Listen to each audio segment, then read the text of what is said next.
This channel does not promote any violent, harmful, or illegal activities. All content provided by this channel is meant for an educational purpose only.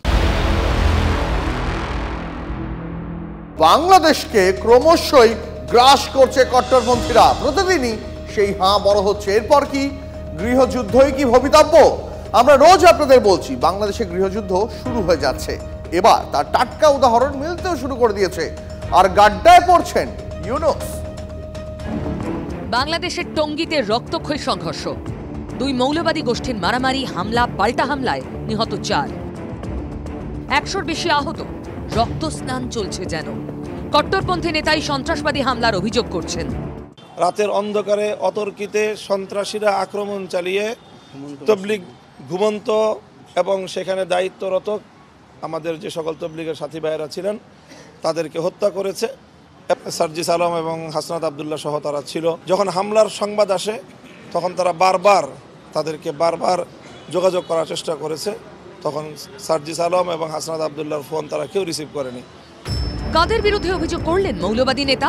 Sarjis Alam, Hasnat Abdullah দুই ছাত্রনেতাই প্রতিদিন ভারতের ওপর বিষ উগড়ে দেন এবং ইউনূসের খুব কাছের, অর্থাৎ ইউনূসের ওপরেই যত রাগ কট্টরপন্থীদের। ইউনূস কি কট্টরপন্থীদের তেজ টের পাচ্ছেন? পরিস্থিতি ভালো নয় বুঝতে পারছেন ইউনূস, তাই কি সম্মেলনের অছিলায় মিশরে পালিয়েছেন ইউনূস? মৌলবাদীদের একাংশ ইউনূসের যমুনার বাসভবন ঘেরাওয়ের পরিকল্পনা করেছিল। অনেক কষ্টে সেই মৌলবাদীদের নিরস্ত করেন ছাত্র নেতারা। এক মৌলবাদী আর এক মৌলবাদীকে গদি থেকে টেনে পদ্মায় ছুঁড়ে ফেলার পরিকল্পনা করছে কি? সাধে কি বলছি গৃহযুদ্ধ? ঢাকার ঢাক ফেটে গেছে। Bureau report, TV9 Bangla.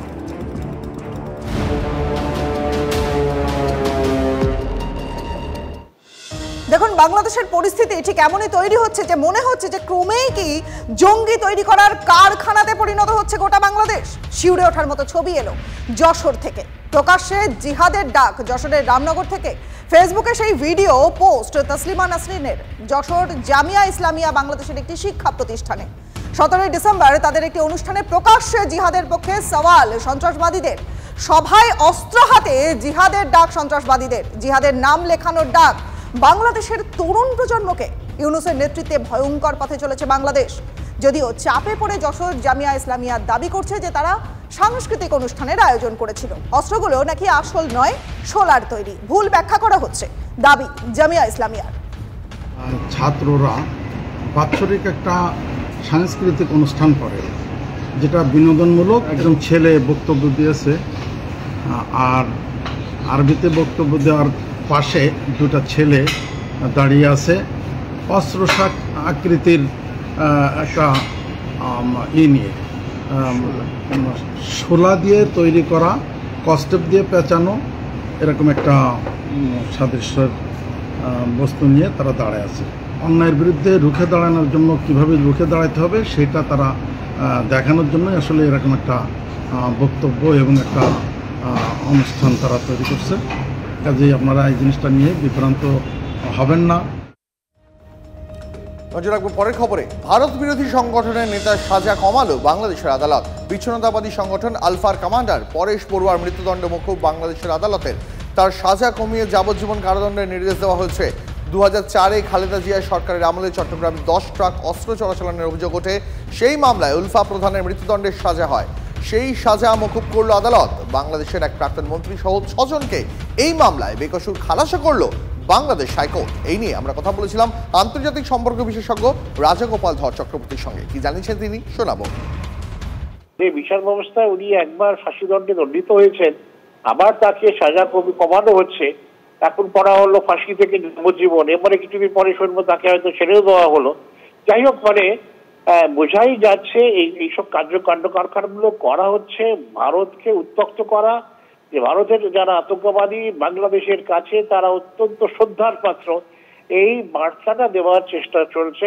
এবার কলকাতায় গঙ্গা ভাঙন আটকাতে বন্দর কর্তৃপক্ষের সঙ্গে উচ্চ পর্যায়ের বৈঠক মেয়রের। ছিলেন কলকাতা পুরসভার আধিকারিকরা এবং পুলিশ। কলকাতার বিভিন্ন ঘাট, হাওড়া ব্রিজ থেকে বাবুঘাটের দিকে সব ঘাটগুলিতে রক্ষণাবেক্ষণের কাজ করবে পোর্ট, জানিয়েছেন ফিরাদ হাকিম। IIT খড়গপুরকে দায়িত্ব দিয়েছে কলকাতা বন্দর। নিমতলা ঘাট এবং নিমতলা বার্নিং ঘাটের ওখানে অনেকটা ভেঙে চাই ভেঙে পড়ছে। মায়ের ঘাট থেকে নিয়ে এ পাশে যতগুলো ঘাট তার তলায় মাটি সরে যাচ্ছে, অর্থাৎ ঘাটগুলো ঝুলছে। নিমতলা ঘাট, মায়ের ঘাট, এগুলো ফ্লোর প্রোটেকশন দিয়ে এই ঘাটগুলোকে রেডি করা। আর তার সাথে সাথে হাওড়া ব্রিজ অনওয়ার্ড যে ঘাটগুলো আছে এগুলোকেও রক্ষণাবেক্ষণ করার জন্য পোর্ট ট্রাস্ট রাজি হয়েছে।